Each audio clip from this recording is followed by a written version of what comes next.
Hi everyone, my name is Arya and I'm one of the communications assistant for the Student Success Center this year. I want to welcome you to the COVID series where I will be talking about how COVID impacted different aspects of my academic journey. This video will be about self-care and how I practice self-care during busy times like exams and midterms.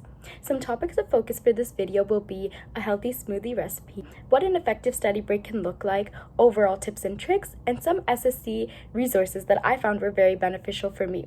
So let's get into it. For this smoothie recipe, I like to use a bag of frozen fruits and some juice. You can use any juice of your liking just to add in it. So the first thing I like to do is open up the bag of fruits, and I like to measure in around 2 cups of the frozen fruit blend. Of course, this depends on how much of the smoothie you want to make, but for me personally, I like to use around 2 cups. And the biggest thing to note is that if you're trying to make a smoothie bowl, then frozen fruits is the best option. However, if you're going for a smoothie that is much more thin in consistency, then you can use fruits that are just at room temperature or just left in the fridge, and that will help with the consistency. So now I'm just going to pour my first cup into the blender, and then I'm going to start measuring out my second cup of the fruit blend. So once the second cup is ready, then I add that into the blender as well and just give it a good mix.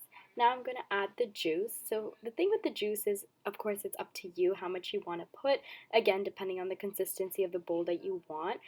I like to add just shy of 1/4 of the blender with juice because I do like my smoothie bowls a bit more thick, but again, it's up to you. So now we're going to close up the lid and we're going to blend everything together. So the blending, it takes a couple of tries. You have to keep turning it off and then mixing it and then putting it back on the blender and blending it some more just to get that right consistency because smoothie bowls are so thick. So you just have to play around with that a bit until you get the consistency that you want. So I finally got the consistency that I wanted. So I was just giving it a final good mix. And then I grabbed a bowl just to empty it in and a spoon, and I kind of just pour that in and smoothen it out in the bowl. So this is how my consistency looked like, and just to put on top, I put some granola or some cereal, anything that you have. It gives a nice crunch to it, and yeah, that's the recipe. Now I'm going to be talking about how to take an effective study break and what my study break looks like. So for me personally, because of the whole virtual environment, my study break has to include a strict policy of no devices and no gadgets. Stepping away from gadgets and taking breaks without any is a great way to unwind. Sometimes I like to even make myself a quick snack, or I like to pick up a book and read a couple of pages, just something that doesn't include any of my gadgets. I turn off my laptop, I turn off my phone, and sometimes I even like to lay in bed and just rest my eyes, and I find that it really helps me calm down.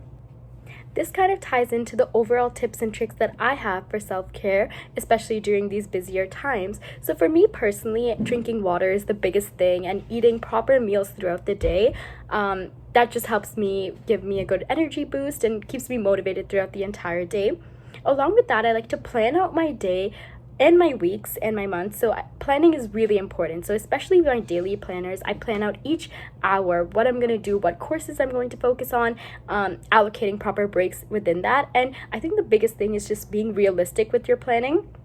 You don't want to obviously overexert yourself, and you want to try to fit in as much as you can and have a productive day while also taking care of yourself. So I think planning out each day is really helpful, especially if you're one of those types of people who tend to forget to drink water, tend to forget to take a snack or eat meals. I think planning is a great way to do that because it really forces you to fit with a proper schedule. Along with that, another tip or trick I have is to get out and get some fresh air, go for a walk, talk to a friend, anything like that, even for 30 minutes to an hour within your day, and that really helps to separate that school life with the at-home life.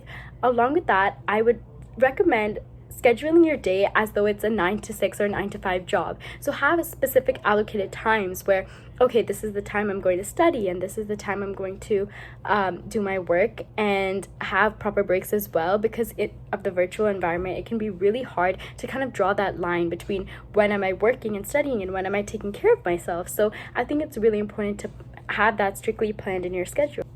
Some of the SSC resources that I used was the weekly template for planning out your days and weeks. Along with that, the virtual study sessions were a great way to meet other peers and kind of get in that zone of being productive. Along with that, the SSC does have a PDF to set you up for success, and it has various amazing tips and tricks for how to study and how to be productive in your day. On the SSC website, there's also a virtual learning page where you can learn a lot about different aspects of virtual learning and how to succeed.